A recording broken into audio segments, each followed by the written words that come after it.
23.1 प्रस्तावना। राष्ट्रवाद एक महत्वपूर्ण सामाजिक एवं राजनीतिक घटनाचक्र है जिसमें राष्ट्रों तथा राष्ट्र राज्यों को एक परिभाषीय पहचान देश सन्निहित है। यह एक प्रामाणिक सिद्धांत है जिसमें राजनीति के संबंध में मान्यताओं व विश्वासों का एक विशिष्ट संचय होता है। राष्ट्रवाद का सार राजनीतिक सत्ता के सामाजिक आधारों के एक विश्वास से है। विश्व के बारे में सोच के एक तरीके के रूप में यह ऐतिहासिक घटनाओं की व्याख्या व समकालीन राजनीति का विश्लेषण करने में राष्ट्रों के महत्व पर जोर देता है और यह दावा भी करता है कि मनुओं में विभेद करने के लिए राष्ट्रीय चरित्र एक व्यापक तत्व है। यह सुनिश्चित करता है कि सभी मनुष्यों की एक और केवल एक राष्ट्रीयता होनी चाहिए जिसकी उनकी पहचान व निंदा का प्रमुख तत्व हो। राष्ट्रवाद अपने भाग्य के स्वयं निर्माण करने की सक्षमता की जनता की इच्छा और उनकी अपनी संस्कृति तथा व्यक्तित्व के विकास करने की इच्छा को जनता के रूप में सम्मानित करने का दावा करता है। पिछले 200 वर्षों के दौरान राष्ट्रवाद ने स्वयं को उदारवाद, समाजवाद व साम्यवाद से जोड़ा है और वह एक विजेता बनकर उभरा है। 20वीं शताब्दी के प्रथम अर्धवर्गों में भूतपूर्व औपनिवेशिक देशों में राष्ट्रीय आंदोलनों तथा उनके अंत में सोवियत संघ के विघटन ने राष्ट्रवाद के शक्तिशाली बल का उद्घाटन किया है। आजकल हम उस विश्व में रह रहे हैं जहां शांतिपूर्ण बहुसंस्कृतिवाद की जगह राष्ट्र अपने सर्वनाश के निरंतर खतरे को महसूस कर रहे हैं। राष्ट्रवाद के संदर्भ में यह और भी अधिक महत्वपूर्ण हो जाता है जहां पर कि सभी जातियों को समरूप बनाने के प्रयत्न हो रहे हैं। इस इकाई में हम इन मुद्दों को उठाएंगे और उन पर विचार करेंगे। राष्ट्रवाद के अध्ययन को प्रभावित करने वाले 4 प्रमुख विवाद हैं। वे हैं: 1. राष्ट्रवाद को कैसे परिभाषित किया जाए। 2. राष्ट्रों का उद्भव कब हुआ। राष्ट्रवाद के विभिन्न सिद्धांत इस प्रश्न का उत्तर देने की पेशकश करते हैं लेकिन हमें कोई अंतिम उत्तर नहीं मिलता है। 3. ऐतिहासिक तौर पर राष्ट्र तथा राष्ट्र राज्य कैसे फैले और विकसित हुए और क्या पश्चिम तथा गैर पश्चिम संसार में राष्ट्रवाद के विकास में कोई विशेष अंतर है। 4. जातीय पुनरुत्थान तथा भूमंडलीयकरण के रूप में राष्ट्रवाद के समक्ष नवीन चुनौतियां क्या है। 23.2 राष्ट्रवाद क्या है। राष्ट्रवाद अनेक तत्वों का सम्मिश्रण है जिनमें से कुछ की जड़ें मानव प्रकृति में है और जिनमें से अनेकों का एक लंबा इतिहास है। फिर भी यह एक आधुनिक घटनाक्रम है। इसकी खोज एक कठिन कार्य है और थोड़े से शब्दों में इसे परिमाणित करना तो और भी कठिन है। एक अर्थ में यह उस समूह का विस्तार है जिसका कि व्यक्ति सदस्य होता है। इस अर्थ में यह सामूहिक अहंवाद का एक रूप है। नकारात्मक अर्थ में वह मानव प्रकृति में गहन जड़ जमाए परदेशी से भव की अभिव्यक्ति है। आधुनिक अर्थ में इसका उदय परिचित जमीन तथा जनता के उस लगाव से होता है जो कि देशभक्ति का आधार माना जाता है। हेव्स के अनुसार राष्ट्रवाद का प्रयोग अनेक तरीकों से किया गया है और आमतौर पर इसका प्रयोग एक राष्ट्रीयता के सदस्यों में जिनके पास शायद एक राष्ट्रीय राज्य पहले से ही है एक मानसिक स्थिति को दर्शाने के लिए किया जाता है। एक राष्ट्रीय राज्य अन्य किसी भी प्रकार की निभाव से सर्वोच्च होता है। अपनी राष्ट्रीयता के प्रति घमंड करना, उसकी स्वाभाविक परमश्रेयता तथा उनके मिशन पर विश्वास रखना राष्ट्रवाद के अभिन्न अंग हैं। इसी प्रकार से हैंस कोहन ने राष्ट्रवाद को एक राजनीतिक तथ्य का प्रतिनिधित्व करने का प्रयत्न करने वाली मानसिक स्थिति के रूप में परिभाषित किया है। दूसरी ओर गैलनर लिखते हैं, राष्ट्रवाद मुख्य तौर पर एक राजनीतिक सिद्धांत है जो कि यह मानता है कि राजनीतिक इकाई और राष्ट्रीय इकाई में एकरूपता होनी चाहिए। राष्ट्रवादी भावना इस सिद्धांत के उल्लंघन होने के फलस्वरूप उठने वाले कोच की भावना है अथवा उसकी परिपूर्णता से उठने वाली संतुष्टि की भावना है। गिग्नस राष्ट्रवाद के मनोवैज्ञानिक चरित्र की ओर इंगित करते हुए कहते हैं कि यह एक विशिष्ट समुदाय जाति के सदस्यों में सामान्यता पर जोर देने वाले चिह्नों तथा विश्वासी का जोड़ के प्रति व्यक्ति का लगाव है। संक्षेप में राष्ट्रवाद के 2 भाग है। एक विचारधारा के रूप में राष्ट्रवाद का राजनीतिक चरित्र जो कि इस विचार की रक्षा करता है कि राज्य एवं राष्ट्र एकरूप होने चाहिए और 2 एक समान व्यक्तित्व तथा संस्कृति और एक निश्चित भूमि से जुड़ाव पर आधारित एक समूह बनाने की जागरूकता रखने वाले व्यक्तियों को पहचान प्रदान करने की उसकी क्षमता। राष्ट्रवाद की शक्ति एक विशिष्ट समुदाय से जुड़ाव की भावनाओं को उजागर करने की उसकी क्षमता से निकलती है। जनता के बीच में एकता की भावना को सिंचित करने में चिन्ह तथा रीतियां एक महत्वपूर्ण भूमिका अदा करती हैं। इस तरह से राष्ट्रवाद की अवधारणा को समझने के लिए हमें यह ध्यान रखना होगा कि यह राष्ट्रवाद एक भावना है जिसका संबंध एक समान स्वदेश, एक समान भावना, आदर्शों, मूल्यों तथा परंपराओं की समानता और झंडे, गीतों जैसे चिन्हों से एक विशिष्ट समूह की पहचान जो कि उन्हें अन्य से अलग करते हैं। स्वदेश के प्रति लगाव तथा एक समान संस्कृति की भावना किस प्रकार से एक राज्य के निर्माण की राजनीतिक मांग में परिवर्तित हो जाती है, इस परिवर्तन को संपन्न करना कैसे संभव है। चंद्र के एक सिद्धांत को कई प्रश्नों का सामना करना पड़ता है, जैसे कि राष्ट्रवाद एक राज्य की स्थापना की तलाश में कैसे हिंसा का प्रयोग तथा उसका वैधकरण करता है, राष्ट्रीय विचारधारा की क्या भूमिका है, राष्ट्रीय आंदोलन में नेताओं की क्या भूमिका है और वे किस सीमा तक चिन्हों तथा आदर्शों के प्रचार में योगदान कर सकते हैं। राष्ट्रवाद की एक महत्वपूर्ण विषयता विभिन्न सामाजिक तथा सांस्कृतिक स्तरों के लोगों को एकजुट करने की उसकी क्षमता है। राष्ट्रवाद शासन वर्ग की जनता से बिना शर्त निगाह बनाए रखने का केवल एक आविष्कार नहीं है, यह उनको यह विश्वास दिलाने का एक उपकरण भी है कि उनमें बहुत सारी समानताएं हैं। राष्ट्रवाद की निरंतरता के लिए उत्तरदायी मूलभूत तत्वों में से यह एक तत्व है।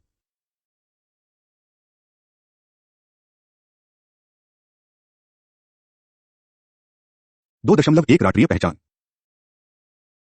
परिभाषाओं के अलावा राष्ट्रवाद के अध्ययन का एक महत्वपूर्ण अंश यह जानना है कि राष्ट्रीय पहचान कैसे बनती है, अर्थात कैसे एक व्यक्ति एक विशिष्ट समुदाय से अपने आप को जोड़ लेता है और अपने को अन्यों से अलग महसूस करता है। हेयत इस वटरीय जागरूकता एवं पहचान के उदय के पीछे 7 तथ्यों को उत्तरदायी मानते हैं। भावना तथा साक्षरता, राजनीतिक, व्यापारिक, आर्थिक, आध्यात्मिकता संबंधी, एक्कलसियास्टिकल, धार्मिक एवं ऐतिहासिक तौर पर संबंध ने पहचान तथा नेता का पहला लक्षण प्रस्तुत किया। मध्य युग में एक निश्चित भूमि से जुड़े बड़े समूहों का निर्माण हुआ। बाजारों की रचना, व्यापार में बढ़ोतरी, युद्धों के छेड़े जाने से और राज्य के कार्यक्षेत्र में धीरे धीरे लेकिन उत्तरोत्तर प्रगति से ऐसे समुदायों का जन्म हुआ जिनसे स्वयं को अन्यों से अलग मानने की जागरूकता थी। इसी स्तर पर हम राष्ट्रों तथा विभिन्न राष्ट्रीय पहचानों के उदय की बात करना शुरू कर सकते हैं। गिब्सनाउ गाइबर्नौ के अनुसार राष्ट्रीय पहचान के निर्माण में 3 तत्वों ने मुख्य तौर पर सहायता किया। 1 छपाई का विकास तथा देशी भावनाओं की रखना, 1 राष्ट्र तथा संस्कृति के बीच संबंध और 3 समान विहन और रीतियों। छपाई मशीन के आविष्कार होने के बाद यूरोप में देशी भाषाओं के विकास ने एक समुदाय से संबद्ध होने की भावना के निर्माण में निर्णायक भूमिका अदा की। राष्ट्रीय जागरण की उत्पत्ति एक विशिष्ट संस्कृति के अंतर्गत उन साझे मूल्यों, परंपराओं तथा स्मृतियों में होती है जिनके बारे में एक विशिष्ट भावना में सोचा और बोला जाता है। वैसे तो क्षत्रिय जागरण के निर्माण में देशी माना का होना अनिवार्य नहीं है, फिर भी यह उस निर्माण को प्रोत्साहित करती है। जहां पर राटू तथा राज्य सहअस्तित्व में थे, वहां शिक्षा तथा सादारता के सामान्यीकरण ने जनता के बीच संचार की संभावना को न केवल प्रबलित किया, बल्कि समुदाय की एक सशक्त भावना के विकास में भी सहायता की। अंग्रेजी, फ्रांसीसी तथा जर्मन भावनाओं के विकास तथा स्कूली प्रणाली पर आधारित शिक्षा ने एक सशक्त राष्ट्रीय जागरूकता की रचना की। जब राज्य एक संस्कृति तथा भावना का आरोपण करने का प्रबंध करता है, तब यह राटूवाद है जो कि राष्ट्रों को जन्म देता है। यदि राज्य सफल होता है, तो वह राजनीतिक के अलावा आर्थिक, भौगोलिक, धार्मिक, भागाई तथा सांस्कृतिक जैसे अनेक संबंधों के सम्मिश्रण को भी विकसित करने में सफल होता है। यह राज्य है जो कि राष्ट्र का निर्माण करता है। दूसरा, राष्ट्रीय पहचान के संबंध में प्रमुख प्रश्न है, मैं कौन हूं? पहचान स्वयं की व्याख्या है जो कि यह निश्चित करती है कि सामाजिक तथा मनोवैज्ञानिक तौर पर एक व्यक्ति क्या और कहां है। पहचान समाज में मिलती है जो कि उसे परिमाणित तथा संगठित करता है। वर्तमान काल में राटू इसी प्रकार के समुदायों में से एक का प्रतिनिधित्व करता है। राष्ट्रीय पहचान उसी राटू का निर्माण है। पहचान को परिभाषित करने वाले मूल तत्व है समय की निस्तारता तथा विभेदीकरण। यदि निरंतरता ऐतिहासिक जड़ों से मिलती है, तो विभेदीकरण का जन्म एक निश्चित भूमि से जुड़े तथा एक साझी संस्कृति के साथ निर्मित समुदाय की जागरूकता से होता है जो कि सदस्यों तथा पसदेशियों के बीच अंतर करता है। यह पहचान तीन कार्य करती है। आई, यह समान राजनीतिक पहचान को निश्चित करने के अधिकार जैसे चयन करने में सहायता करती है। टू, यह अन्यों के साथ संबंध संभव करती है, क्योंकि संधु एक ऐसा समान समूह है जिसमें समान संस्कृति वाले लोग रहते और साथ साथ काम करते हैं। और थ्री, राष्ट्रीय पहचान व्यक्तियों को एक ऐसे तत्व से साम्यता कराने की शक्ति एवं ऊर्जा प्रदान करती है जो कि उन सबसे परम श्रेष्ठ होता है। इस पहचान का निर्माण मूल्यों, विश्वासों, परंपराओं, अनित्मयों, आदतों तथा व्यवहारों से बनी एक समान संस्कृति के विकास से होता है, जिससे नए सदस्यों को संप्रेरित किया जाता है जो कि एक विशिष्ट समुदाय की संस्कृति को प्राप्त करते हैं। एक विशिष्ट संस्कृति में तत्वों से साम्यता कराने की प्रक्रिया में एक सशक्त भावनात्मक निवेश निहित है। राष्ट्रवाद के दृष्टिकोण से एक समान संस्कृति एक तरफ तो अपने समुदाय की कल्पना अन्यों से पृथक एक विशिष्ट समुदाय के रूप में करने की अनुमति देती है। तीसरा, राष्ट्रीय पहचान की रचना में विहन तथा रीतियां भी एक सशक्त भूमिका अदा करती है। एक समुदाय की रचना की चेतना का निर्माण चिन्हों के प्रयोग तथा रीतियों के बारंबार दोहराए जाने से होता है जो कि समुदाय के सदस्यों को शक्ति प्रदान करते हैं। एक राटू अपने को अन्यों से अलग स्थापित करता है उन अवसरों को मनाकर जिससे वे एकता महसूस करते हैं और उन चिन्हों को प्रदर्शित करके जो कि उस एकता को दर्शाते हैं। उदाहरण के लिए, एक सैनिक अपने झंडे का प्रदर्शन इसलिए करता है क्योंकि वह झंडा उनके देश की पहचान है। फिर झंडे जैसे चिन्हों में विशेष स्मृतियों अथवा भावनाओं को उजागर करने की शक्ति होती है। इससे विभिन्न सांस्कृतिक स्तरों तथा सामाजिक पृष्ठभूमि के लोगों को जोड़ने की राष्ट्रवाद की क्षमता को सहायता मिलती है। चिन्हों से विभेद छुपते हैं और समानता पर जोर दिया जाता है जिससे समूह की एक भावना का निर्माण होता है।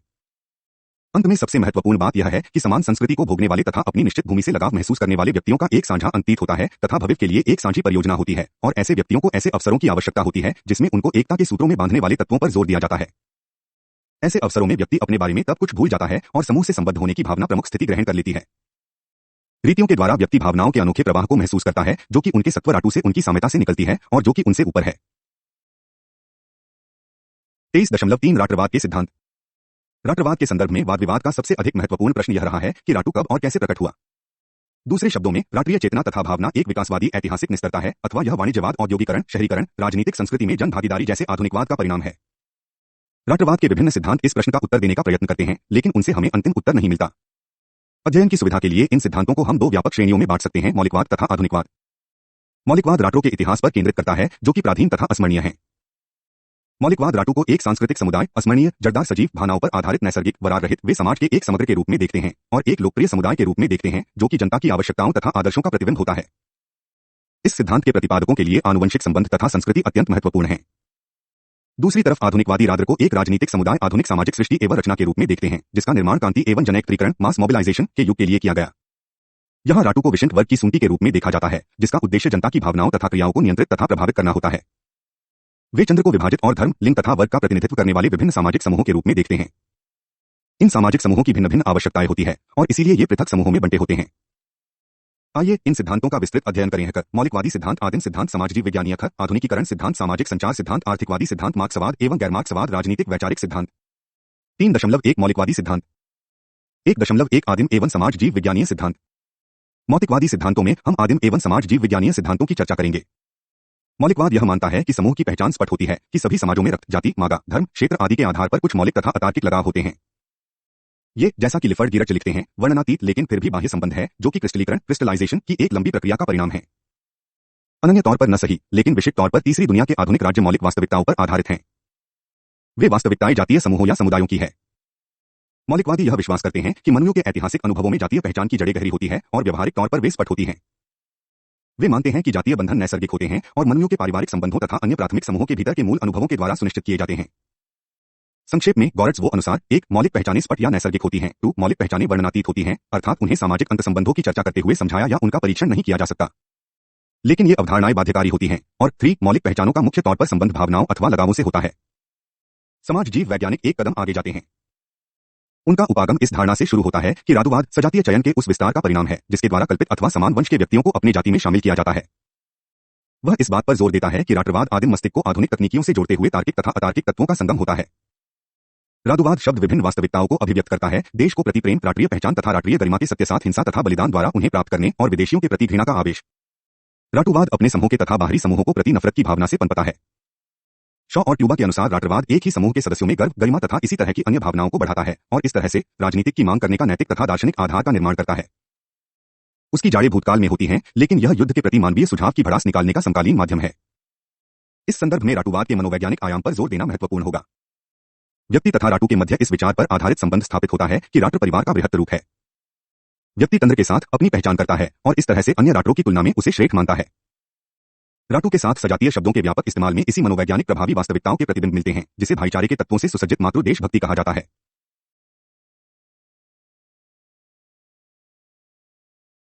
3.2 आधुनिकीकरण सिद्धांत। राष्ट्रवाद को आधुनिकीकरण सिद्धांत मुख्य तौर पर जोर देते हैं कि राष्ट्रवाद एक आधुनिक घटनाचक्र है और वह परंपरागत समाज के आधुनिक समाज में बदलीकरण की प्रक्रिया का परिणाम है। इनमें से कुछ सिद्धांत विशिष्ट तौर पर औद्योगिकरण के फैलाव पर केंद्रित करते हैं और उनके साथ जुड़ी सामाजिक, आर्थिक, राजनीतिक व सांस्कृतिक दशाओं को राष्ट्रवाद के विकास का मूल कारण मानते हैं। आधुनिकीकरण की वैचारिक जड़ें पुनर्जागरण, वैज्ञानिक क्रांति तथा प्रबोधन एनलाइटनमेंट में मिलती हैं। आर्थिक स्तर पर आधुनिकीकरण व्यापार के विकास तथा उनके बाद औद्योगिकरण की प्रक्रिया में आया। राजनीतिक स्तर पर इसका अर्थ आधुनिक राष्ट्र राज्य एक केंद्रीयकृत नौकरशाह प्रादेशिक संप्रभु राज्य का प्रादुर्भाव था। जब आधुनिकीकरण को गैर पश्चिमी देशों में लागू किया जाता है तो उसमें आधुनिकता की कुछ विशेषताएं जैसे व्यापारीकरण, नौकरशाहीकरण, धर्मनिरपेक्षता, शहरीकरण, जनसंधार, साक्षरता शामिल हो सकती है, जबकि औद्योगिकरण की विशेषता प्रायः नहीं होती। राष्ट्रवाद वो आधुनिकीकरण के सिद्धांत के कई रूपों में मिलते हैं। आइए उनका हम विस्तार से अध्ययन करें। 2.1 सामाजिक संचार सिद्धांत, ड्यूश, रस्टीव, राक्कन और एंडरसन। राष्ट्रवाद पर आधुनिकीकरण के प्रभाव पर एक अग्रगामी अध्ययन कार्ल ड्यूश की पुस्तक नेशनलिज्म एंड सोशल कम्युनिकेशन में किया गया है। यहाँ वे सटरो तथा चक्रवात की चर्चा परंपरागत से आधुनिक समाजों के बदलीकरण के संदर्भ में करते हैं। ड्यूश ने राष्ट्रीय समुदायों के निर्माण में संचार की केंद्रीयता पर जोर दिया। वे राष्ट्र को लोगों के एक ऐसे समूह से परिमाणित करते हैं जो कि समूह के बाहर के लोगों से अपेक्षाकृत अधिक प्रभावी तथा तीव्रता से परस्पर संचार करते हैं। वे राज्य के भीतर आंतरिक संचारों के विकास पर जोर देते हैं जो कि नैतिक तथा राजनीतिक पहचान की एक समान भावना का मार्ग प्रशस्त करती हैं। जैसा कि वे कहते हैं कि आधुनिक युग के राजनीतिक एवं सामाजिक संघों में राष्ट्रीयता का अर्थ मध्यम तथा निम्न वर्गों से एक बड़ी संख्या में व्यक्तियों का संरेखण है जो कि सामाजिक संधार तथा आर्थिक समागम के माध्यम से प्रादेशिक केंद्रों तथा अग्रगामी सामाजिक समूहों से जुड़े होते हैं। वे परस्पर अप्रत्यक्ष तौर पर और केंद्र से प्रत्यक्ष तौर पर जुड़े होते हैं। अर्थशास्त्र, इतिहास तथा जनांकीकी, डेमोग्राफी से प्राप्त अनेक प्रकार के आंकड़ों का प्रयोग करते हुए ड्यूश यह बताते हैं कि व्यापारीकरण, औद्योगिकरण तथा शहरीकरण की प्रक्रिया के साथ चलते हुए भारी मात्रा में सामाजिक जुटाव और सामान्य साक्षरता तथा जनसंचार के विकास में राष्ट्रवाद के विकास के लिए उत्तरदायी थे। एक दूसरे लेखक जिन्होंने आधुनिकीकरण तथा राष्ट्रवाद के मध्य संबंध स्थापित किया, अमेरिकी राजनीतिक वैज्ञानिक डेकवार्ड स्टीव है। अपनी पुस्तक ए वर्ल्ड ऑफ नेशंस में वे लिखते हैं कि आधुनिकीकरण तथा सटरवाद के बीच अनिवार्य कड़ी श्रम के एक प्रबल विभाजन की आवश्यकता में निहित है। समानता तथा निठा जैसी राष्ट्र के लिए आवश्यक विशेषताओं का जन्म भी आधुनिकीकरण की प्रक्रिया से हुआ।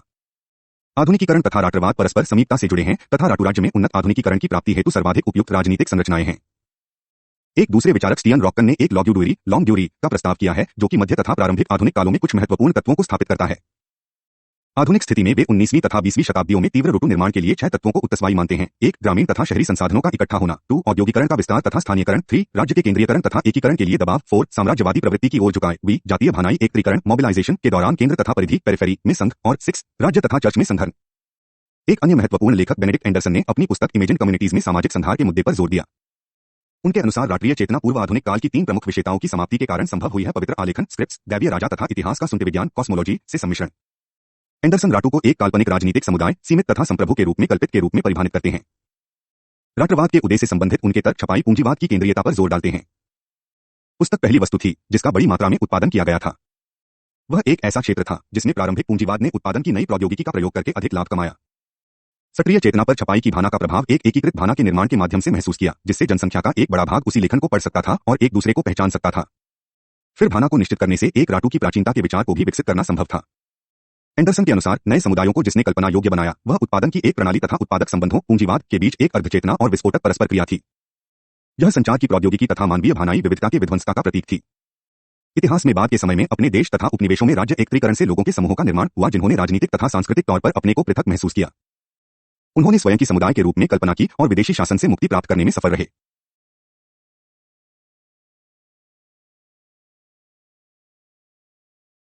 2.2 आर्थिकवादी सिद्धांत। आर्थिकवाद व्याख्या का एक अत्यंत लोकप्रिय तरीका है और इसीलिए मार्क्सवादी तथा गैर मार्क्सवादियों में उसका चलन है। आधुनिक साहित्य में व्याख्या की यह रूपरेखा कई स्वरूपों में प्रकट हुई है, लेकिन अंतिम परीक्षण में दोनों मार्क्सवादी व गैर मार्क्सवादी राष्ट्र राज्य की विशिष्टता का खंडन करते हैं। नाटू की आर्थिक अवधारणा का प्रारंभिक बिंदु यह है कि राष्ट्रीय चेतना मौलिक तौर पर एक मिथ्या चेतना है और उसका प्रयोग आर्थिक शोषण, राजनीतिक शक्ति तथा सांस्कृतिक सर्वोच्चता को न्यायोचित ठहराने अथवा उनको छुपाने के लिए किया जा सकता है। मार्क्सवादी सिद्धांत चक्रवात को एक आधुनिक घटनायक मानता है और पूंजीवाद के विकास तथा राटू के प्रकटीकरण के बीच सुस्पष्ट संबंध स्थापित करता है। कार्ल मार्क्स के लिए भौगोलिक स्तर पर हो रहे वर्ग संबंधों तथा वर्ग संघ के परिप्रेक्ष्य में राष्ट्रों तथा राज्यों का अध्ययन होना चाहिए और इसी संदर्भ में उनका मूल्यांकन होना चाहिए। मार्क्स के अनुसार राष्ट्रवाद पूंजीपतियों के हितों की एक अभिव्यक्ति था, लेकिन पूंजीवादी पितृभूमि का विचार न तो देश के विकास की संभावनाओं की ओर इंगित करता था और न ही यह विचार राटू को लोकतंत्र के रूप में ही देखता था। यह विचार संस्थाओं, परंपराओं, कानूनों एवं विचारों के योग को इंगित करता था, जो कि संपत्ति के अधिकार को एक बड़े पैमाने पर पवित्र बनाता था। मार्क्स तथा एडलस के लिए राटू सामाजिक अस्तित्व की कोई केंद्रीय श्रेणी नहीं था, बल्कि वह तो पूंजीपतियों द्वारा निर्मित संक्रमणकालीन संस्था था। इसीलिए यह लोकप्रिय वाक्य दिया गया, मजदूरों की कोई पितृभूमि नहीं है। फिर भी मार्क्स तथा एडलस राष्ट्रवादी घटनाचक्र से भलीभांति परिचित थे। राजनीतिक तौर पर वचनबद्ध बुद्धिजीवी के रूप में उन्होंने 1840 के दशक के संकट को जीता था, जबकि यूरोप में राष्ट्रीय संघों ने तबाही मचा रखी थी। अपने रचनात्मक काल में इसीलिए उन्हें यूरोपीय लोगों की विविधता की राष्ट्रवादी मांगों को झेलना पड़ा। राष्ट्रवाद के प्रति उनके दृष्टिकोण को समझने के लिए यह जानना जरूरी है कि उन्होंने राष्ट्रों के अस्तित्व को इतिहास के उत्तरोत्तर मार्च के अधीन रखा। उनके अनुसार कुछ लोग बहुत पहले गुजरे अतीत के जीवाश्म थे और इसीलिए वे वस्तुतः प्रतिक्रांतिकारी थे। ऐसे प्रतिक्रांतिकारी राष्ट्रों को शक्तिशाली राष्ट्रों की वेदी पर बलिदान करना था। वैसे उन्होंने कुछ लेखों में राष्ट्रीय प्रश्न की प्रस्तुति राजनीतिक रंगमंच के एक अंग के रूप में की, लेकिन राष्ट्रवाद के घटनाचक्र के परीक्षण का कोई प्रयत्न नहीं किया। हाँ, उन्होंने उसे राष्ट्रीय चरित्र की सूखी रूढ़िबद्धता, क्रूड स्टेरियोटाइप्स के रूप में शायद समझने की कोशिश की। मार्क्स ने राष्ट्रवाद के सिद्धांत की प्रस्तुति 3 कारणों से नहीं की। पहला, उनके अनुसार किसी भी युग में समाज में स्थापित विचार शासक वर्ग के विचार थे। इसीलिए राष्ट्रवाद जैसे विचारों का फैलाव समाज में आर्थिक शक्ति के वितरण पर मुख्य तौर पर निर्भर करता था। दूसरा, मार्क्स के इतिहास को वर्ग संघर्ष के इतिहास के रूप में समझ में यह निहित था कि पूंजीवादी क्रांति के बाद सर्वहारा वर्ग की क्रांति हो और एक साम्यवादी समाज की ओर प्रस्थान के लिए सर्वहारा वर्ग की तानाशाही स्थापित हो। मार्क्स के राज्यविहीन समाज में राष्ट्रवाद के लिए कोई जगह नहीं थी, क्योंकि राटू का उद्देश्य एक राज्य की स्थापना, न कि उसका उन्मूलन था। तीसरा, मार्क्स ने राष्ट्रवाद की ओर ध्यान नहीं दिया, क्योंकि उनका यह विचार था कि न तो उत्पादन के पूंजीवादी संबंध, न ही राष्ट्रीयता, धर्म आदि जनता की मानव मात्र के रूप में मुक्ति में रुकावट बने।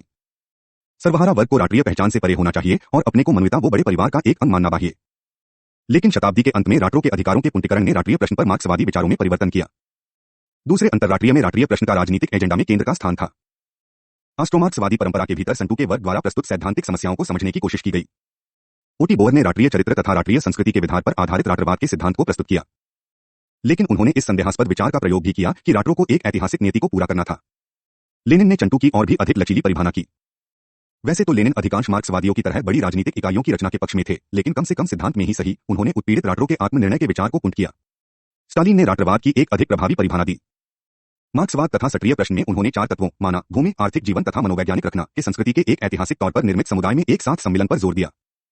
1970 के दशक में संशोधित मार्क्सवादी विचार के अनुरूप राटू के एक सिद्धांत को विकसित करने के कई प्रयत्न हुए। उनमें से सबसे प्रसिद्ध 3 थे: 1 आंतरिक उपनिवेशवाद, 2 असमान विकास ख्या, 3 विश्व प्रणाली। आंतरिक उपनिवेशवाद के सिद्धांत का विकास माइकल हेक्टर ने अपनी रचना इंटरनल कॉलोनियलिज्म में किया है। संक्षेप में यह सिद्धांत इस विचार पर आधारित है कि आधुनिक राटू जातीय आधारों, जैसे कि लैटिन अमेरिका में इंडियनो अमेरिका में काले लोग और स्कॉट्स में वेला व आयरिश लोग, पर प्रबल आंतरिक विनम्रताओं का प्रदर्शन करता है। औद्योगिकरण ने राज्यों के भीतर आर्थिक निर्भरता की तत्कालीन स्थिति तथा असमानता को गंभीर बनाया, जिसका प्रदर्शन शुरू में भिन्न राजनीतिक व्यवहार में और बाद में जातीय राष्ट्रवादी आंदोलनों में हुआ। हेक्टर का विश्वास है कि प्रत्येक देश में ऐसे क्षेत्र हैं जो कि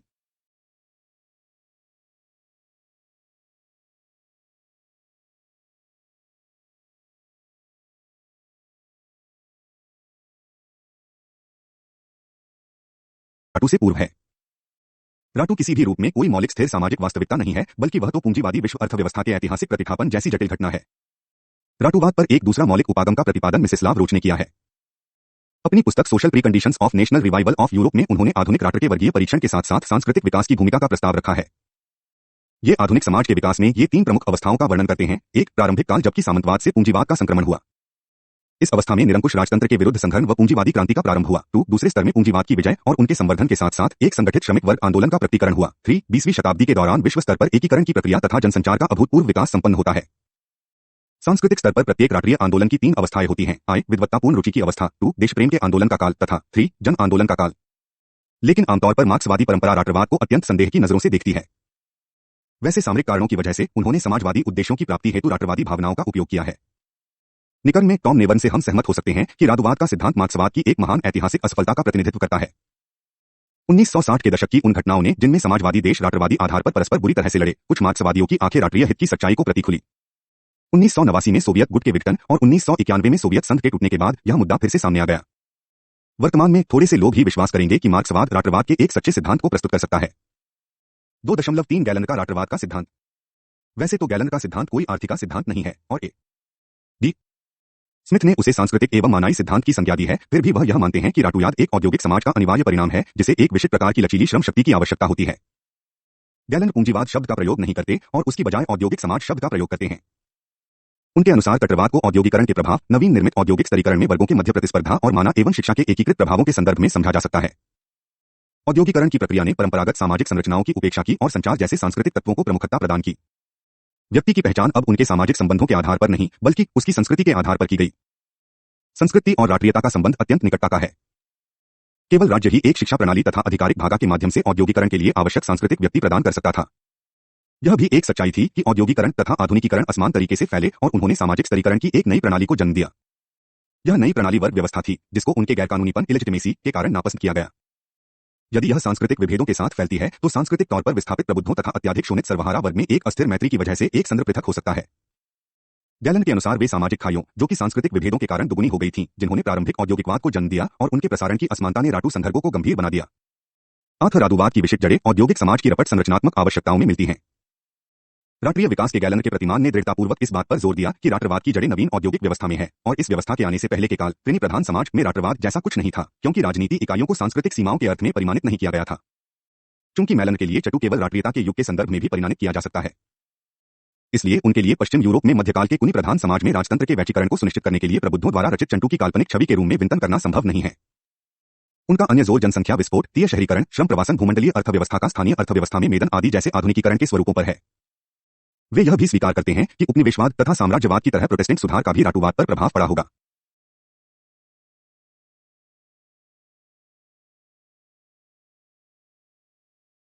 दो दशमलव चार राजनीतिक वैचारिक सिद्धांत। आर्थिकवादी सिद्धांतों के अलावा राष्ट्रवाद के अनेक राजनीतिक वैचारिक सिद्धांत हैं। इन सभी सिद्धांतों की एक समान विशेषता यह है कि वे आधुनिक काल में राष्ट्रवाद के विकास में राज्य को एक प्रमुख भूमिका प्रदान करते हैं। इन सिद्धांतों में हम जीन ब्रेउली, एंथोनी गिंगन्स, पॉल बास तथा माइकल मैन के विचारों का अध्ययन करेंगे।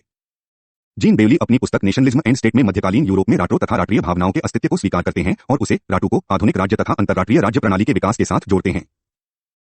राष्ट्रवाद को राजनीति के एक प्रकार के रूप में समझा जाता है जिसका जन्म राज्य के विकास के साथ होता है। दूसरे शब्दों में अपने संपूर्ण इतिहास में राज्य ने राष्ट्रवादी नीतियों को आकार दिया है।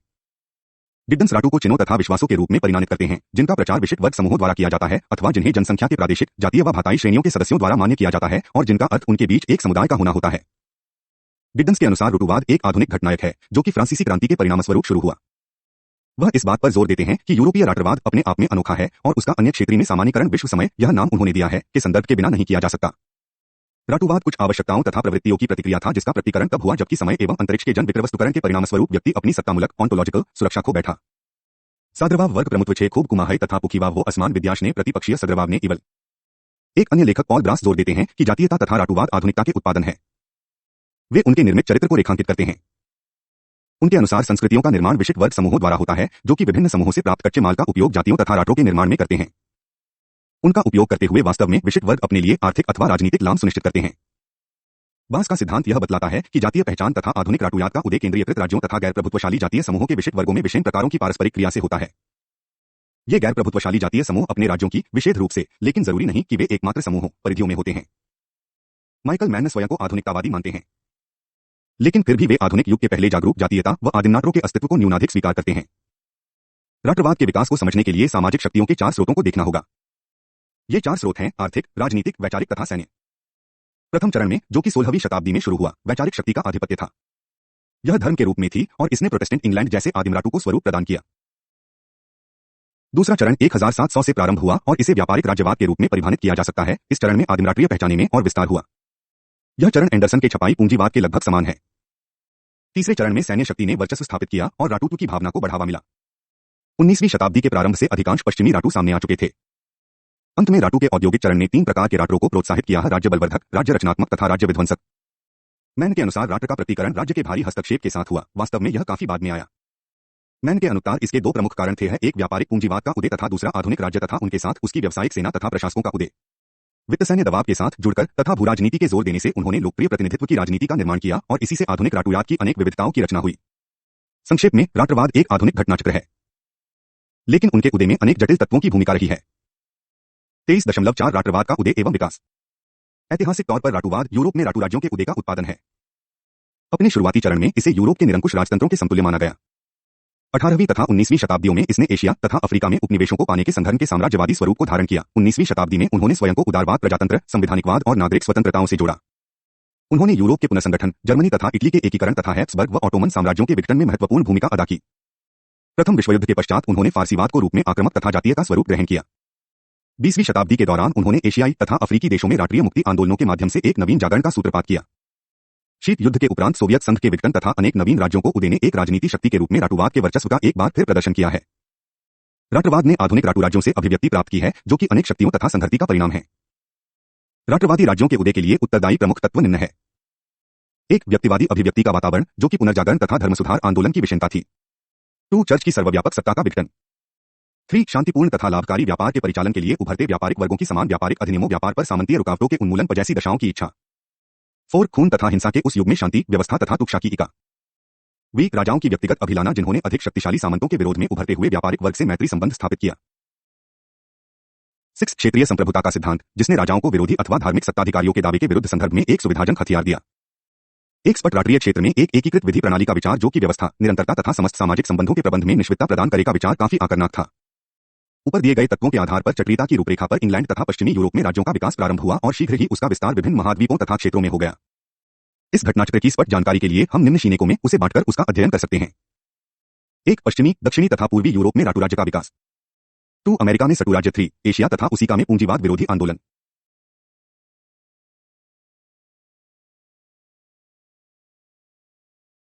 राष्ट्रराज्य। जैसा कि उमर बतलाया गया है कि राष्ट्रराज्य का निर्माण धर्म सुधार आंदोलन, पुनर्जागरण तथा व्यापारिक क्रांति के संयुक्त प्रभाव से हुआ। चर्चा की सत्ता में पतन ने व्यक्ति की निष्ठा का प्रश्न उठाया। व्यक्ति ने पवित्र रोमन साम्राज्य से अपनी निष्ठा का अंत करके उसे सम्राट को प्रदान की, जो कि राष्ट्र के चिन्ह तथा उनके एकमात्र प्रतिनिधि के रूप में उभर रहा था।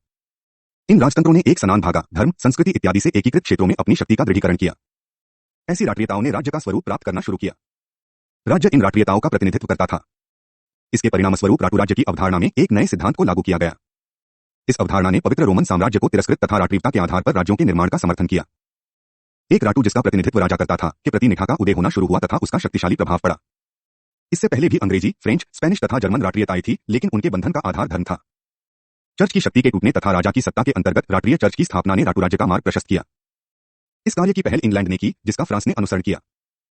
हेनरी राप्तम तथा फिलिप्स द्वितीय निरंकुश राजा थे, जिन्होंने सामंतवाद तथा समाज में सत्ता की बहुलता का विनाश किया और शक्तिशाली केंद्रीकृत राज्यों की स्थापना की। इस तरह से एक पृथक तथा स्वतंत्र राष्ट्रीय पहचान का उदय हुआ, जिसका प्रतिनिधित्व एक शक्तिशाली राजा करता था। इस राज्य ने व्यक्ति को चर्च तथा राज्य की दोहरी निष्ठा से मुक्ति प्रदान की। इस चरण में राष्ट्रराज्य का अर्थ शासितों को राष्ट्रीयता का प्रतिनिधित्व करने वाले राजा के प्रति व्यक्ति की अधीनता से था। इस काल में उपनिवेशवाद के रूप में एक नई घटना घटी। इसका विस्तार पूर्वी तथा पश्चिमी दिशाओं अर्थात एशिया तथा अमेरिका में हुआ। महान खोजें साहसी व्यक्तियों की उपलब्धियों थी। उनका समर्थन राजाओं ने किया और बदले में उनसे उन्हें वित्तीय लाभों की आशा थी। राष्ट्रराज्यों में अधिकाधिक उपनिवेशों की प्राप्ति के लिए विस्तीर्यमान प्रतिस्पर्धा से राष्ट्र के भीतर केंद्रीयकरण तथा एकता में और बढ़ोतरी हुई। इससे राष्ट्रवाद की भावना भी बलवती हुई। नवीन उपनिवेशों को प्रादेशिक तौर पर अधीन करने व उन पर विदेश से शासन करने का कोई इरादा नहीं था। उन्हें तो प्रारंभिक चरण में व्यापार के केंद्र और औद्योगिक क्रांति के युग में कच्चे माल के स्रोत तथा बाजार के रूप में कार्य करना था। औद्योगिक क्रांति ने एक नई अर्थव्यवस्था तथा एक नए वर्ग पूंजीपति वर्ग को जन्म दिया। इस पूंजीपति वर्ग के हितों तथा निरंकुश राजतंत्र के हितों में संघर्ष था। राजा तथा पूंजीपति वर्ग के संघर्ष को प्रजातंत्र के माध्यम से सुलझाया गया। इससे राष्ट्रराज्य को एक नया अर्थ मिला। अब राष्ट्रराज्य का मतलब राजा के प्रति नेता नहीं, बल्कि उस सरकार के प्रति निष्ठा थी जो कि जनता से सलाह करती थी और उनके हाथों में वास्तविक सत्ता प्रदान करती थी। प्रतिनिधि संस्थाओं ने राष्ट्रवाद की विद्याधारा को एक नवीन तथा ठोस आधार दिया। 18वीं शताब्दी के अंतिम छोर में संपन्न फ्रांसीसी क्रांति राष्ट्रराज्य के उदय तथा विकास में एक मोड़ थी। अब रंगमंच केंद्रीय यूरोप में स्थानांतरित हो गया। राष्ट्रीय सभा की घोषणा, मनुष्य के अधिकार, राष्ट्र में संप्रभुता का व्यवस्थित होना, सामंतीय विरासतों का उन्मूलन, राष्ट्रीय ऋण चुकाने के लिए चर्च की संपत्ति का जब्त होना, राष्ट्रीय शिक्षा नीति, राष्ट्रीय झंडा तथा राष्ट्रीय गान की रचना और राष्ट्र की कीर्ति के लिए लड़े गए युद्ध, इन सबने राष्ट्रवाद को फ्रांस में शिखर पर चढ़ा दिया। 1792 में जब नेपोलियन बोनापार्ट ने राष्ट्रीय क्रांतिकारी संघों की शुरुआत की, तब यूरोप में उत्तरीय चेतना का लगभग अभाव था। लेकिन जैसे जैसे राष्ट्रीय युद्ध बढ़े और बेल्जियम, हॉलैंड, जर्मनी तथा इटली फ्रांसीसी अधिकार में आए, इससे एक प्रतिक्रिया उत्पन्न हुई जिसकी अभिव्यक्ति सटुवाद में हुई। जर्मन राष्ट्रवाद का उत्थान हुआ।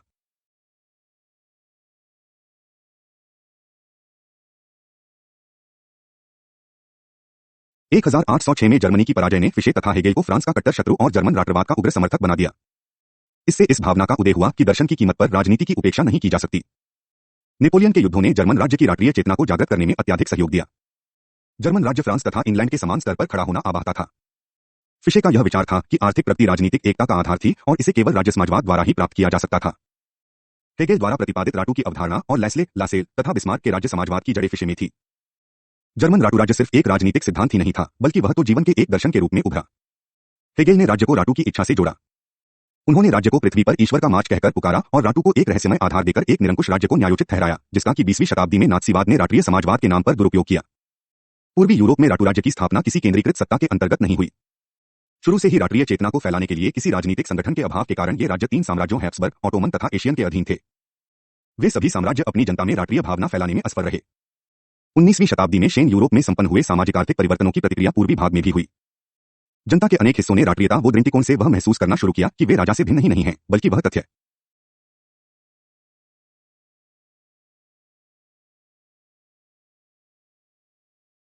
792 में जब नेपोलियन बोनापार्ट ने राष्ट्रीय क्रांतिकारी संघों की शुरुआत की, तब यूरोप में उत्तरीय चेतना का लगभग अभाव था। लेकिन जैसे जैसे राष्ट्रीय युद्ध बढ़े और बेल्जियम, हॉलैंड, जर्मनी तथा इटली फ्रांसीसी अधिकार में आए, इससे एक प्रतिक्रिया उत्पन्न हुई जिसकी अभिव्यक्ति सटुवाद में हुई। जर्मन राष्ट्रवाद का उत्थान हुआ।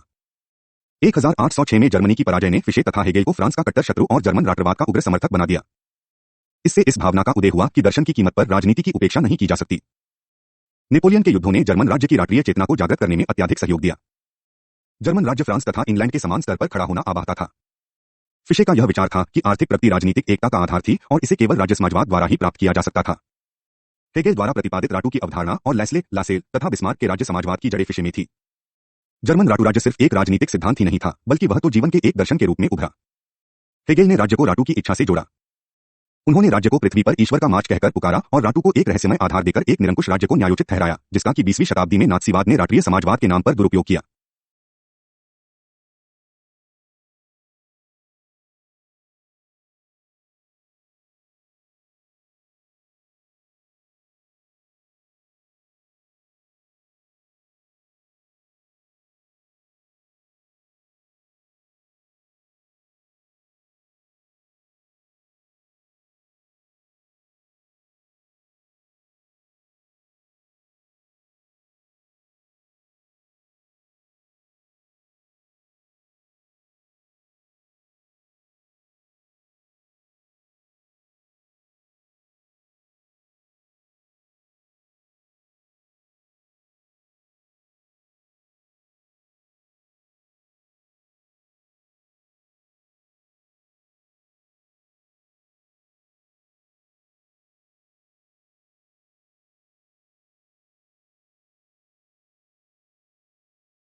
वो दृष्टिकोण से वह महसूस करना शुरू किया कि वे राजा से भिन्न ही नहीं हैं, बल्कि वह तथ्य भी कि शासन के दमनात्मक स्वरूप को भी सहन नहीं किया जा सकता। इन लोगों ने राष्ट्रीयताओं के निर्णय के सिद्धांत का स्वागत किया क्योंकि इस सिद्धांत की सहायता से वे निरंकुश शासन से मुक्ति पा सकते थे। आर्थ दमनात्मक शासन से मुक्ति पाने का संघ 19वीं शताब्दी में शुरू हुआ तथा 20वीं शताब्दी में चलता रहा। प्रथम विश्व युद्ध के दौरान नई राष्ट्रीयताओं का प्रश्न था, जो कि अपने नवीन राज्य की स्थापना करना चाहते थे। युद्ध ने राटू राज्यों के पक्ष में निर्णय दिया। यूरोप का मानचित्र फिर से बनाया गया। ऑस्ट्रो-हंगरी साम्राज्य तथा ओटोमन साम्राज्य का विघटन हुआ। 6 नए राज्यों Yugoslavia, Romania, Greece, Italy, Denmark तथा फ्रांस की सीमाएं बढ़ीं। ऑस्ट्रियन, हंगरी तथा टर्की साम्राज्यों को तोड़कर राष्ट्रीयताओं के आधार पर राज्यों की रचना हुई। पेरिस की संधि ने यूरोप के सर्वव्यापी कानून के अंग के रूप में राष्ट्रीयताओं के सिद्धांत को स्वीकार किया। स्तंभ विश्व युद्ध ने राष्ट्रीयताओं के आत्मनिर्णय के अधिकार को एशिया तथा अफ्रीका में भी लागू करने की सिफारिश की। 4.2 अमेरिका में राटू राज्य। यूरोप में जहां राटू राज्य का अर्थ पारस्परिक स्वतंत्रता तथा सुरक्षा के आधार पर एक केंद्रीकृत राज्य से था, अमेरिका में इसका अर्थ बिल्कुल ही अलग था। अमेरिकी उपनिवेशों ने यह महसूस किया कि उनके समस्त प्रयत्नों तथा खोजों से गृह देशों में समृद्धि आई थी। जब वे जागरूक हुए, वे अपने लाभ के लिए नहीं बल्कि उनके फायदे के लिए, जिन्होंने कभी अपना देश नहीं छोड़ा, तब उन्होंने विद्रोह कर दिया। उनका पहला नारा था प्रतिनिधित्व के बिना कोई करारोपण, टैक्सेशन नहीं, जो कि बाद में स्वतंत्रता के पूर्ण युद्ध में बदल गया। इसके परिणामस्वरूप नए राज्य तथा नई राष्ट्रीय पहचानों की रचना हुई। राष्ट्रीय भावना तथा स्वतंत्रता और स्वार्थ के बीच विरोधाभास में से उन्हें पुराने संबंधों को तोड़ने तथा नए संबंधों को बनाने के लिए मजबूर होना पड़ा। अर्थात राटू राज्य का अर्थ था पुराने राष्ट्रीय बंधनों को तोड़ना तथा नई बंधनों की रचना करना। इसने औपनिवेशिक शासन का अंत किया तथा अमेरिकी महाद्वीप में अनेक राटू राज्यों की रचना हुई। 4.3 उपनिवेश विरोधी राष्ट्रवाद।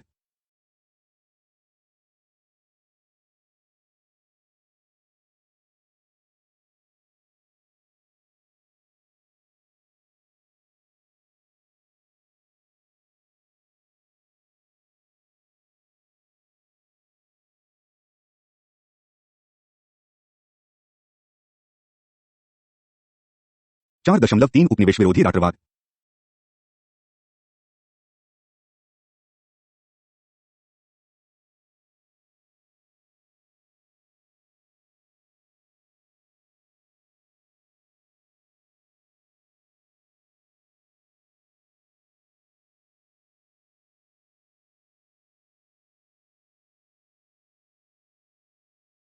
बीसवीं शताब्दी में 2 महायुद्धों के मध्य रूसी क्रांति तथा नात्तीवाद का उदय वे 2 महत्वपूर्ण घटनाएं थीं, जिनकी वजह से राष्ट्रवादी विचारों का फैलाव यूरोप से एशिया, अफ्रीका तथा लेटिन अमेरिका के गैर यूरोपीय क्षेत्रों में हुआ। सामूहिक तौर पर उन्होंने एशिया तथा अफ्रीका में रूपीय स्वतंत्रता आंदोलनों की प्रक्रिया को प्रारंभ किया, जिसके फलस्वरूप यूरोप की साम्राज्यवादी शक्तियों से अनेक देशों ने स्वतंत्रता प्राप्त की। इन क्रांतिकारी परिवर्तनों ने राष्ट्रवाद के एक नए स्वरूप को विकसित करने में अहम भूमिका निभाई। चीन, भारत, पाकिस्तान, मिस्र, वियतनाम जैसे नए राज्य विश्व रंगमंच पर विकसित हुए और इससे राष्ट्रवाद की अवधारणा को नए अर्थ मिले। वे परिस्थितियों जिन्होंने उन्हें जन्म दिया, पश्चिम की परिस्थितियों से बिल्कुल अलग थीं। ये वे देश थे जिनको कि इंग्लैंड, फ्रांस, स्पेन, हॉलैंड आदि साम्राज्यवादी शक्तियों ने अधीन किया था और उनकी अर्थव्यवस्था का शोषण हुआ था। साम्राज्यवादी देशों ने उन्हें अपनी निजी संपत्ति माना, जिसको उन्होंने बेचा और लूटा। उन्होंने उनकी स्वतंत्रता का विनाश किया और ऐसी कठपुतली सरकारों का निर्माण किया जो कि इतनी कमजोर थीं कि उनसे साम्राज्यवाद को कोई नुकसान नहीं हो सकता था। भारत, चीन तथा अक प्रदेशों में राष्ट्रवाद को नए स्वरूप तथा उसकी अवधारणा को एक नया अर्थ मिला। वैसे तो नए राज्यों का आधार बनी टटुवाद की इस अवधारणा ने अपनी काफी विचारधारा तथा राजनीतिक सिद्धांत पश्चिम से लिया, लेकिन उन्होंने इस सिद्धांत को अपने ऐतिहासिक अनुभवों, अपनी विशिष्ट परिस्थितियों तथा साम्राज्यवाद के विरुद्ध अपने विद्रोह के अनुरूप लागू किया। इस नए राष्ट्रवाद का आधार यह था कि यह साम्राज्यवाद के संबंध में सहजवृत्ति तथा विदेशियों से घृणा भावना से उतामित था, जिसमें साम्राज्यवाद के प्रतिनिधियों, उनके संतरिकों तथा उनके साथ संबंधित सभी लोगों के प्रति घृणा की भावना थी। यह उन लोगों के प्रति सिर्फ घृणा थी जिन्होंने उनकी घृणा करने वाले व्यक्तियों की जमीन पर बलात् कब्जा कर लिया था, जिन्होंने उनकी सरकार को तहस-नहस कर दिया था, उनकी समृद्धि का बलपूर्वक शोषण किया था, उनकी जनता को गुलाम बनाया था और जिन्हें विनाश, लूट और चोरी करने में कोई हिचकिचाहट नहीं थी। इस घृणा की हिंसात्मक अभिव्यक्ति विनाश तथा हत्याओं में हुई, जैसा कि दक्षिण अफ्रीका में बॉक्सर विद्रोह में हुआ, या शांतिपूर्ण तथा अहिंसक रूप में हुई, जैसा कि भारत में गांधी के नेतृत्व में हुआ। इन राज्यों में साम्राज्यवाद के बारे में चेतना थी और उनका उद्देश्य उसका विनाश था। उनके विनाश के साथ साथ उससे संबंधित बुराइयों जैसे पराजय, दमन, गुलामी, स्वतंत्रताओं का गला घोंटना, समृद्धि का शोषण और जातीय, प्रादेशिक, सांप्रदायिकता तथा वर्ग विभेदों के आधार पर बीजारोपण का विनाश भी उद्देश्य था। यही नहीं, वहीं पर राष्ट्रवाद एक निर्माणात्मक शक्ति थी, जिसका लक्ष्य स्वतंत्रता, स्वाधीनता, आर्थिक न्याय एवं राष्ट्रीय एकता जैसे सिद्धांतों के आधार पर एक चंद्र का निर्माण था। उन्होंने राष्ट्रीय एकता को एक निर्माणात्मक शक्ति के रूप में देखा, जो कि जनता को राष्ट्रीय पुनर्निर्माण में अपने अंश का योगदान करने की स्फूर्ति प्रदान करती थी।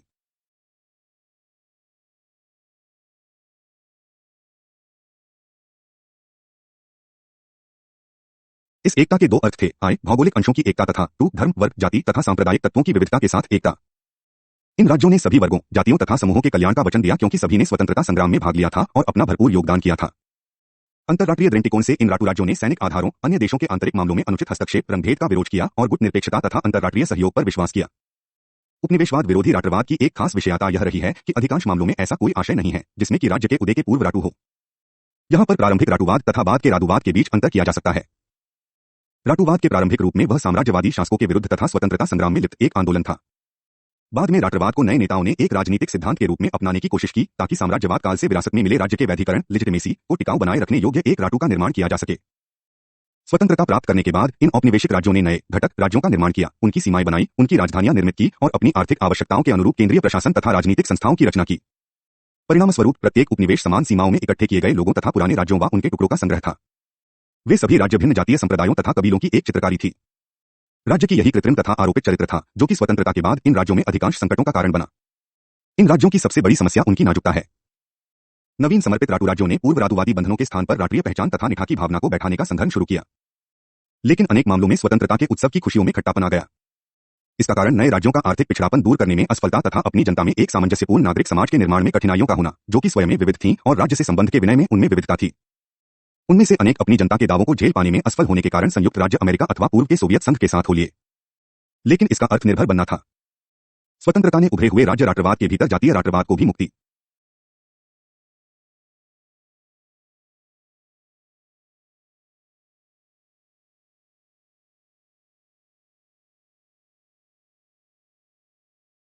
23.5 सामयिक घटना यह जातीय पुनरुत्थान, भूमंडलीकरण और राष्ट्रवाद।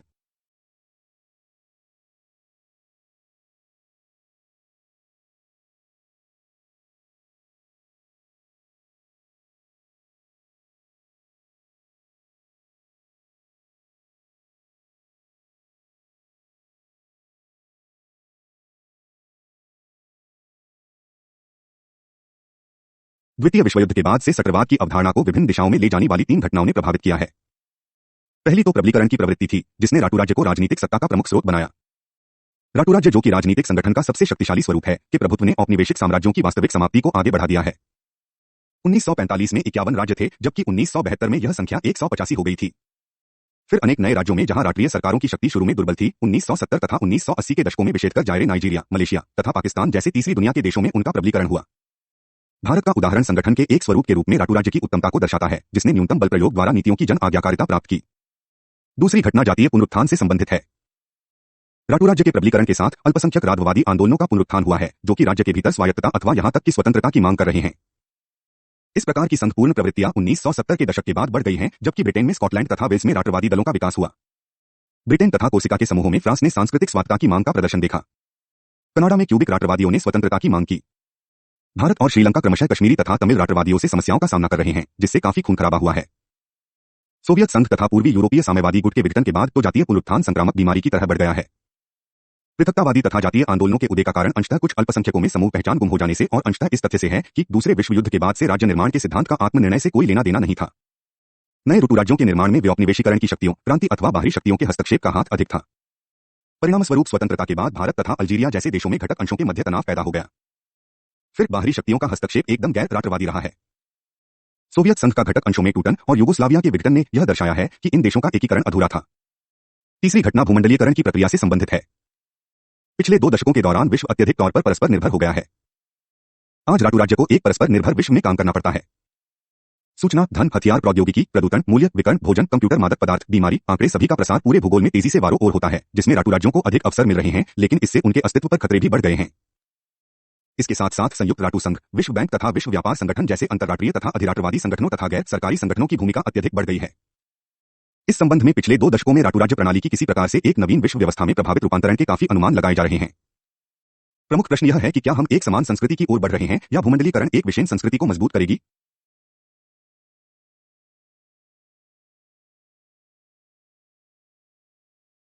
हॉब्सबॉर्न यह भविष्यवाणी करते हैं कि भविष्य राजनीतिक, आर्थिक, सांस्कृतिक अथवा थाना के आधार पर राटू राज्यों तक सीमित नहीं रहेगा। वह अधिक तटवर्ती होगा। भूगोल के अधिक राष्ट्रीय पुनर्संरचना में राटू राज्य या राष्ट्र प्रतिरोध करेंगे या उनके अनुकूल हो जाएंगे अथवा निगल लिए जाएंगे या विस्थापित कर दिए जाएंगे। दूसरी ओर वर्ष का यह विचार है कि ये सारे अनुमान मनमाने हैं। भूमंडलीकरण तथा भौगोलिक संस्कृति की तलाश के बावजूद विश्व के अनेक हिस्सों में आत्मनिर्णय के लिए संघों का वर्तमान आत्मपुंजर्नन यह संकेत करता है कि राष्ट्र राज्य की लोकतांत्रिक प्रकृति तथा राटू राज्य के भीतर अल्पसंख्यकों को पर्याप्त स्वायत्तता प्रदान करने से भी समस्या का निदान नहीं हुआ है और राष्ट्रवाद की परिमाणा में बल प्रयोग अभी भी एक प्रमुख विषयता है। एक जन आंदोलन के रूप में राटूवाद की बड़ी सेनाओं की जबरन भर्ती और युद्ध करने में निर्णायक भूमिका रही है। वर्तमान में राटूवाद जनसंख्या के एक बड़े व्यापक हिस्से को आकर्षक लगता है और एक गतिशील अभिकर्ता के रूप में खड़ा होता है, जो कि हिंसा पर विश्वास करता है और उनके साथ साथ शांतिपूर्ण जनैक्त्रीकरण को प्रोत्साहन देता है। भूमंडलीकरण के संदर्भ में संप्रभुता को त्यागने में हिचकिचाहट तथा आंतरिक मामलों में नियंत्रण खो देने से राटू राज्य के राजनीतिक सिद्धांत में राष्ट्रवाद की उपस्थिति बढ़ जाएगी। यहाँ परस्पर विरोधी शक्तियों के विकास को भी देखा जा सकता है। एक तरफ तो अंतर्राष्ट्रीय मंचों व संस्थाओं में मांग लेने और विश्व समुदाय के अन्य सदस्यों के समान नीतियों की रचना की तलाश है, तो दूसरी ओर राटू राज्य के हितों की सुरक्षा है। उदाहरण के लिए यूरोपियन यूनियन ने सदस्य राटू राज्यों की एकता व पहचान को परीक्षण को कम नहीं किया है। समकालीन राष्ट्रवाद आधुनिकता की चाकरी में परंपरा का उपयोग करता है। आधुनिकता में संदेह व विखंडन उल्लेखनीय है क्योंकि उनकी आशा नहीं होती। एकमात्र आधिकारिक रूप से स्वीकृत ज्ञान की पद्धति के अभाव में एक विशेष प्रकार के विखंडन को प्रतिबिंबित करता था, जो कि हमारे समय में नहीं है। परंपरा की ओर वापसी एक संदर्भ की निरंतरता के मूल्य पर जोर देता है, जहां पर नवीन सामाजिक, राजनीतिक व प्रौद्योगिक वातावरण के निरंतर परिवर्तन व अनुकूलन से व्यक्तियों की दैनिक जिंदगी निश्चित होती है। राटू की अवधारणा की कंप्यूटर, मादक पदार्थ, बीमारी, आंकड़े सभी का प्रसार पूरे भूगोल में तेजी से वारों ओर होता है, जिसमें राटू राज्यों को अधिक अवसर मिल रहे हैं, लेकिन इससे उनके अस्तित्व पर खतरे भी बढ़ गए हैं। इसके साथ साथ संयुक्त राटू संघ, विश्व बैंक तथा विश्व व्यापार संगठन जैसे अंतर्राष्ट्रीय तथा अधिराष्ट्रवादी संगठनों तथा गैर सरकारी संगठनों की भूमिका अत्यधिक बढ़ गई है। इस संबंध में पिछले 2 दशकों में राटू राज्य प्रणाली की किसी प्रकार से एक नवीन विश्व व्यवस्था में प्रभावित रूपांतरण के काफी अनुमान लगाए जा रहे हैं। प्रमुख प्रश्न यह है कि क्या हम एक समान संस्कृति की ओर बढ़ रहे हैं या भूमंडलीकरण एक विशेष संस्कृति को मजबूत करेगी। हॉब्सबॉर्न यह भविष्यवाणी करते हैं कि भविष्य राजनीतिक, आर्थिक, सांस्कृतिक अथवा थाना के आधार पर राटू राज्यों तक सीमित नहीं रहेगा। वह अधिक तटरवादी होगा। भूगोल के अधिक राष्ट्रीय पुनर्संरचना में राटू राज्य या राष्ट्र प्रतिरोध करेंगे या उनके अनुकूल हो जाएंगे अथवा निगल लिए जाएंगे या विस्थापित कर दिए जाएंगे। दूसरी ओर वर्ष का यह विचार है कि ये सारे अनुमान मनमाने हैं। भूमंडलीकरण तथा भौगोलिक संस्कृति की तलाश के बावजूद विश्व के अनेक हिस्सों में आत्मनिर्णय के लिए संघों का वर्तमान आत्मपुनर्जनन यह संकेत करता है कि राष्ट्र राज्य की लोकतांत्रिक प्रकृति तथा राटू राज्य के भीतर अल्पसंख्यकों को पर्याप्त स्वायत्तता प्रदान करने से भी समस्या का निदान नहीं हुआ है और राष्ट्रवाद की परिमाणा में बल प्रयोग अभी भी एक प्रमुख विषयता है। एक जन आंदोलन के रूप में राटूवाद की बड़ी सेनाओं की जबरन भर्ती और युद्ध करने में निर्णायक भूमिका रही है। वर्तमान में राटूवाद जनसंख्या के एक बड़े व्यापक हिस्से को आकर्षक लगता है और एक गतिशील अभिकर्ता के रूप में खड़ा होता है, जो कि हिंसा पर विश्वास करता है और उनके साथ साथ शांतिपूर्ण जनैक्त्रीकरण को प्रोत्साहन देता है। भूमंडलीकरण के संदर्भ में संप्रभुता को त्यागने में हिचकिचाहट तथा आंतरिक मामलों में नियंत्रण खो देने से राटू राज्य के राजनीतिक सिद्धांत में राष्ट्रवाद की उपस्थिति बढ़ जाएगी। यहाँ परस्पर विरोधी शक्तियों के विकास को भी देखा जा सकता है। एक तरफ तो अंतर्राष्ट्रीय मंचों व संस्थाओं में मांग लेने और विश्व समुदाय के अन्य सदस्यों के समान नीतियों की रचना की तलाश है, तो दूसरी ओर राटू राज्य के हितों की सुरक्षा है। उदाहरण के लिए यूरोपियन यूनियन ने सदस्य राटू राज्यों की एकता व पहचान को परीक्षण को कम नहीं किया है। समकालीन राष्ट्रवाद आधुनिकता की चाकरी में परंपरा का उपयोग करता है। आधुनिकता में संदेह व विखंडन उल्लेखनीय है क्योंकि उनकी आशा नहीं होती। एकमात्र आधिकारिक रूप से स्वीकृत ज्ञान की पद्धति के अभाव में एक विशेष प्रकार के विखंडन को प्रतिबिंबित करता था, जो कि हमारे समय में नहीं है। परंपरा की ओर वापसी एक संदर्भ की निरंतरता के मूल्य पर जोर देता है, जहां पर नवीन सामाजिक, राजनीतिक व प्रौद्योगिक वातावरण के निरंतर परिवर्तन व अनुकूलन से व्यक्तियों की दैनिक जिंदगी निश्चित होती है। राटू की अवधारणा की जड़ें पूर्व आधुनिक काल में है तथा एक समुदाय वो एक लंबे समय तक के विकास के परिणाम के रूप में संस्कृति तथा भाषा का परिप्रेक्ष्य राटू के प्रति व्यक्ति के आकलन को प्रबलता से बनाए रखेगा। परंपरा वैधिकरण के एक सिद्धांत के रूप में निहित तब तक रहेगी जब तक कि वे वास्तव में उपयोग की जाती है। जीवन के परंपरागत स्वस्यों में आधुनिकता द्वारा लाए गए नए तत्व शामिल किए जाएंगे और उनके साथ घुल मिल जाएंगे। भूमंडलीकरण उन व्यक्तियों में एक जोरदार मांग या पहचान की समस्या खड़ा करता है, जो कि अधिकाधिक संसाधनों से लैस विदेशी सभ्यताओं के विस्तार से अपने साझे जीवन के निर्मित और विरासत में प्राप्त विचारों, मूल्यों, विश्वासों व ज्ञान के समग्र को खतरे में पाते हैं। कई मामलों में राष्ट्रवाद का उदय उत्तरोत्तर सजातीयता की प्रतिक्रिया में हुआ और वह पहचान की राजनीति के संघ का प्रतिनिधित्व करता है। यद्यपि भूमंडलीकरण की प्रक्रिया प्रखर होती जा रही है, तथापि ऐसी कोई भूमंडलीय पहचान नहीं है जो कि विविधतापूर्ण जनसंख्या की आवश्यकताओं की पूर्ति कर सके। राष्ट्रवाद भूमंडलीकरण के आवेग से सुरक्षित निकलेगा।